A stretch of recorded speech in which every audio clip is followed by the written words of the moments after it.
Hello YouTube! So it's been a couple of months since my last upload, and I will once again try and have a consistent upload schedule because I do have quite a lot of ideas right now, and I always try to make videos when I have ideas. There will still be some Lolita content, so if you're following me for that, don't unfollow me. There will still be some Lolita content, but I was also thinking of returning to my roots a bit. I've been a Winx Club fan ever since I was 10, and I'm not so active in the fandom anymore for various reasons. So this video is my first attempt on that, and I also want to do something that's different from all the doll unboxings. No shade to doll unboxings at all. I love watching doll unboxings, and I know there are some YouTubers out there who have made really interesting Winx Club content videos that don't have to do with doll unboxings, but I would like to expand on that and hopefully make some more interesting content that all of you can enjoy.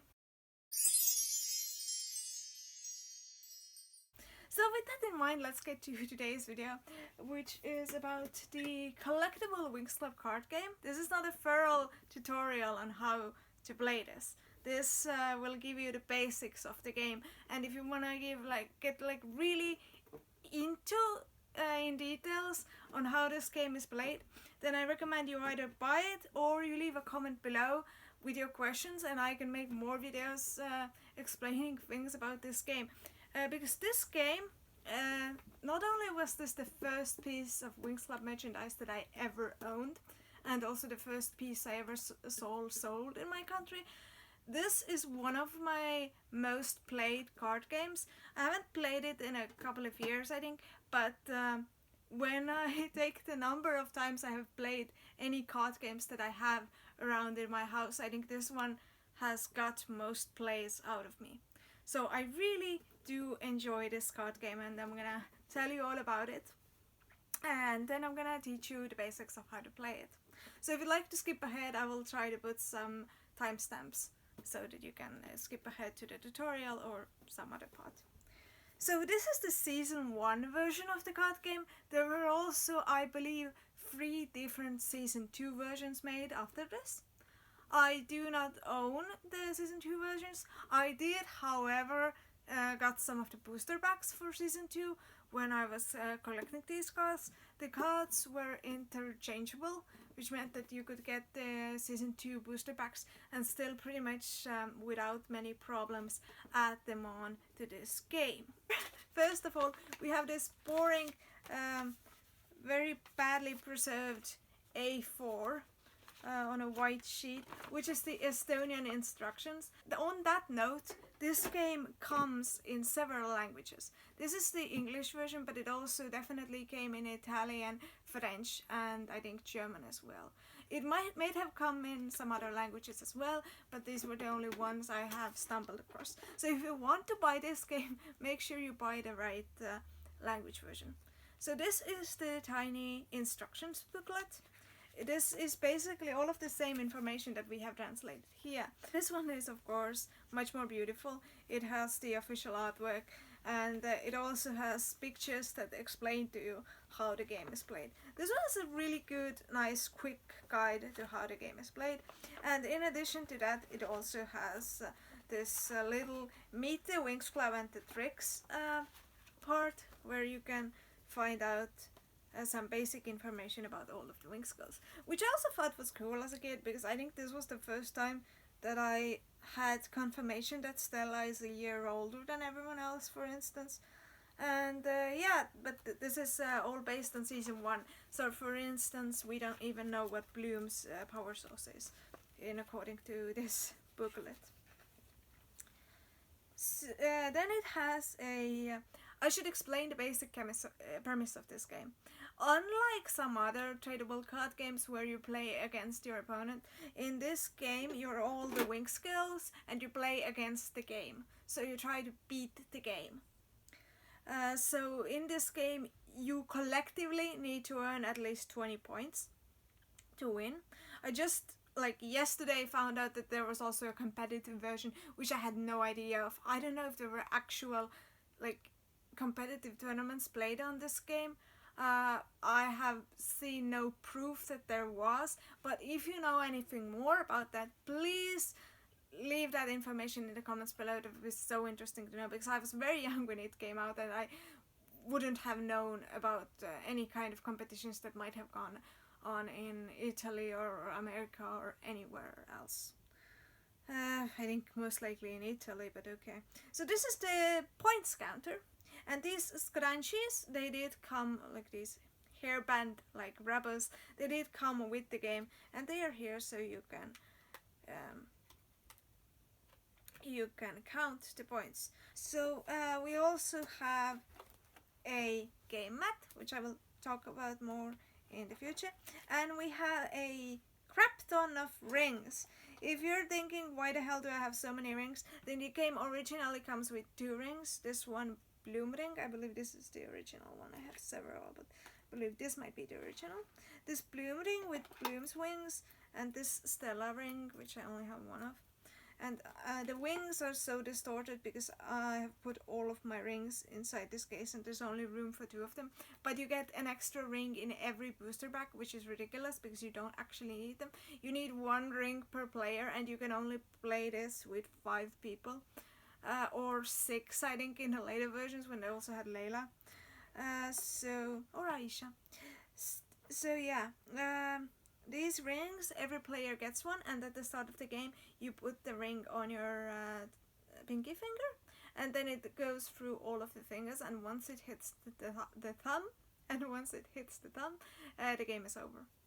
So and I will explain how the moving of them goes as well, but that's what the rings are for. Every player gets a ring, and every player needs a ring. Yeah. And then you obviously have cards. I'm gonna explain what types of cards we have. Oh, and we also have a dice. A dice is unique to this game. If you ever lost this dice, you would not be able to really play this game anymore. The game originally came with 2 decks. I have booster pack cards added into these decks. You have a Stella deck and you have a Bloom deck. At the beginning, if you get the base game, it can only be played by 2 players, and one of you is gonna be playing Bloom and one of you is gonna be playing Stella. There are 3 types of cards in the game. There are the problematically named Winx cards. Why do I think they're problematic? Because they're all Winx cards. This is the Winx Club trading game. You have these Winx cards, which are shiny and beautiful and gorgeous, and they show you which character you are. So in your deck you have these Winx cards of the character you are, and you shouldn't have Winx cards with any other Winx girls. Then you have magic cards, which can do pretty much anything. You just read the card and find out what they do. They're basically magic cards. They're like spell cards. They all do different things. And then you have power cards. Power cards, as the name suggests, are used to power up or complete your Winx cards. Power cards come in many different forms. There are power cards for each of your friends. So this one is a Musa power card. And you will also have all of the other main Winx girls power cards. You shouldn't have power cards with your own picture in your deck. So if you're playing Stella, for instance, you shouldn't have any Stella power cards in your deck. The original game also came with this random Althea student power cards, which are almost pretty much useless. They're not completely useless, but they're much less useful than the cards of the main 5, which makes sense. And later the main 6. If you could only play Stella and Bloom, how could you play other girls? This is where this thing comes in. I think you've all seen something similar. Most famous trading card games have them. This is called a booster pack. Big surprise. I mean, this one has been opened. This is just the case of the booster pack that I have kept. Each booster pack contained 6 cards, and as I mentioned earlier, a ring, which was extremely pointless and frustrating because you never needed as many rings as you needed booster cards. So from booster cards you could get Winx cards of other characters, and theoretically you could put together decks with other Winx girls. Why do I say theoretically? I got quite a few of these booster packs, and getting a Winx card was not given, and even though usually you did get a Winx card, it was very often the Winx card of Stella or Bloom, and it was actually very hard to find Winx cards of other girls. So in order to have a playable deck, 6 is a good minimum to play the game. Obviously you can technically do it with 3 as well, but for a good deck you really need more than 3. And I got loads of these booster packs, and I feel like I had a Musa as well, but I can't find her for some reason. I do have 2 Floras. I'm sure it's possible to get a well-balanced deck. I'm sure if you got like loads and loads and loads of boosters and had like hundreds and hundreds of cards, it was possible. But I was never that rich as a kid.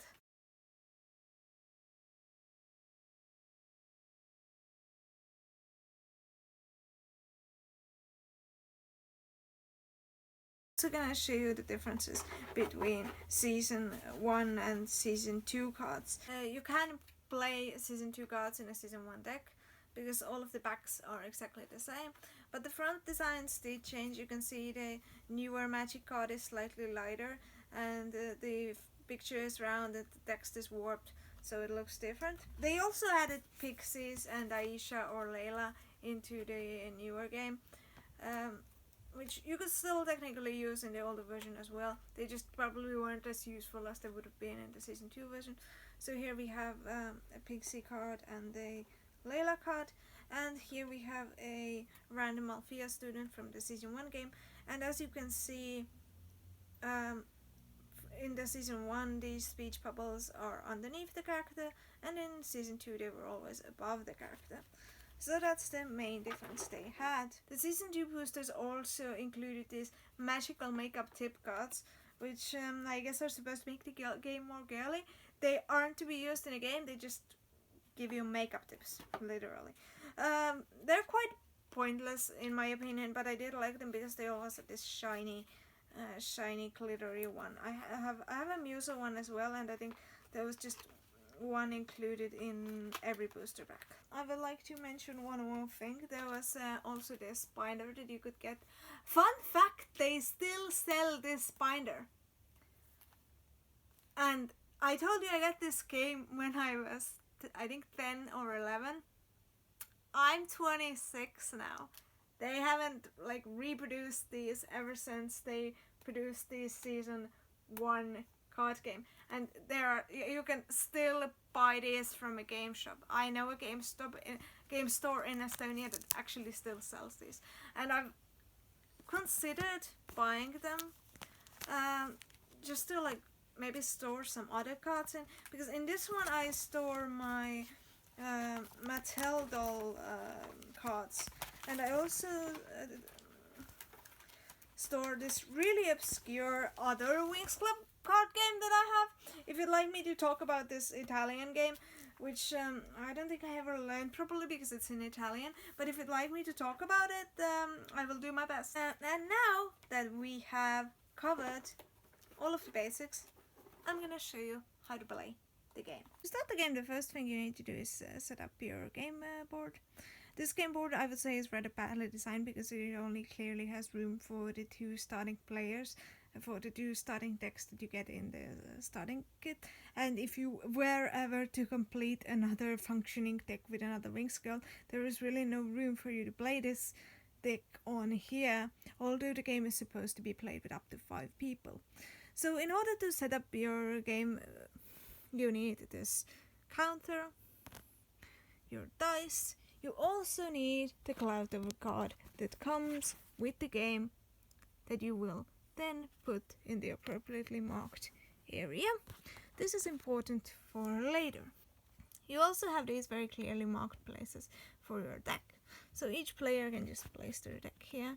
Each deck should contain at least 30 cards. There is no limit to how many cards you can have. Originally the game comes with 2 30 card decks. Then each player also gets a ring, as we discussed earlier, and places the ring on their pinky finger as displayed here.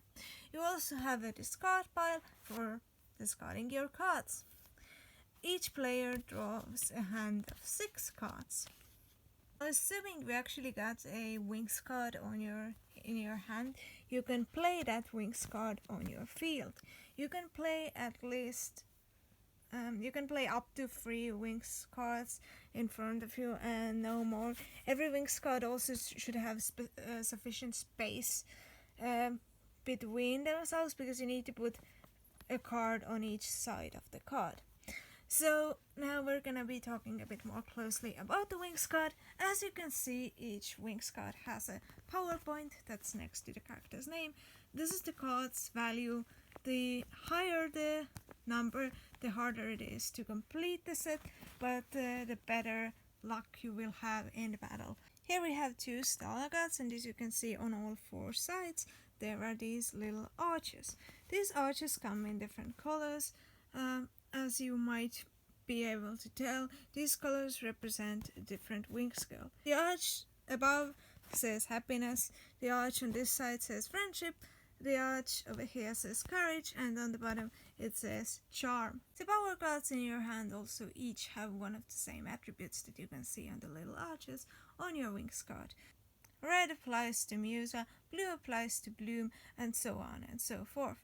You can only attach cards with the correct attribute and the correct color to your Winx card. You must fill up all the 4 sides to have a complete set. Now you can see on this other Winx card we also have a rainbow colored arch. This means that you can put cards of any color there. You would do wise to use these Althea student cards for that, because they cannot be used for anywhere else. If you're unable to finish the set, you can ask other players if they have the cards you need. If they do, they can then loan these cards to you if they so wish. But in order for you to be able to loan a card, you must either answer a question or do a dare. So, for instance, this Musa card here tells you to think of a charm to make the weekend last longer. Once you have done so and the other player is happy with what you have done, you can then add this card to your Winx card. However, because this card is a loan, it should face the original owner of the card. So you should always put it sideways, and if these cards are later discarded, they will go into the other player's discard pile. So once you have managed to complete the entire set, you are now able to go to battle. You have the amount of battle points total to the amount of sets you have completed. If any of the other players have any completed sets as well, they can join you in battle and you can combine your total scores to get higher battle points. So once you have decided how many points and sets you want to use for your battle, you battle by using this very simple 6-sided die. You want to get a number smaller than the total of all of your battle points. So for instance, if you only battle with this one set and you got a 1, you would be winning. If you win, you get the amount of points shown on the dice, and all of the cards that you have used in this battle will be discarded. If you have lost and you have rolled a number greater than what's the total of your battle points, then your cards will be sent to the Cloud Tower prison, and all of these cards will be put under the prison card. You will not get any points and you have lost the battle. These cards can be released and put into your discard pile by rolling an 8, which has this little key symbol on it. There is no greater number than 8 on the dice, so it's never very useful to go to battle with more than 9 battle points. If you roll a number that has a ring symbol, that means that all of the players must now move the ring on the finger to the next finger, and once you get to your thumb, the game is over. You need to get more than 20 points to win. You can play magic cards at any time, even if it's not your turn. I think that concludes all of the basic rules to this game. So if you now feel that you really want to get this game, I have some semi-bad news for you. This game is no longer produced. However, it is still actually possible to get it, either on eBay, or I saw a lot of versions on it on German Amazon, although I think some of these versions might actually be in German. I also saw a lot of booster packs, and to my surprise, it was easier to get the Season 1 version of this game, which was probably produced more than any of the Season 2 versions. I couldn't find any of the Season 2 versions at the time of making this video. I did find some booster packs, but not the complete game. There is a video on YouTube that talks about the Season 2 version and reviews it. If you'd like to check that out, then just look for the Winx Club trading card game. I also wanted to point out that despite there being booster packs for this, as well as an official binder for you to put your cards in, these cards never had any official sleeves. In relation to that, I wanted to talk about the sizes of these cards. The Winx Club trading card game cards are smaller than Magic cards. If you put them on top of each other, you can clearly see that the Winx Club cards are smaller. They are the exact same size as Yu-Gi-Oh cards. In fact, the Winx Club cards have slightly rounded corners, so I think they're actually slightly smaller than Yu-Gi-Oh cards, but they are the exactest. They're pretty much exactly the same size, which means that if you wanted sleeves for your Winx Club cards, you could use Yu-Gi-Oh sleeves. And I think honestly, if you had like the Dark Magician Girl sleeves, they would actually fit perfectly. But this also means that if you wanted to, you could use your Winx Club binder to store your Yu-Gi-Oh cards in. So that's all I can tell you about this game. It's been quite a long video. I hope you have enjoyed this. I have some ideas for Lolita related content as well as some ideas for Winx Club related content. So I hope to see you soon. Bye!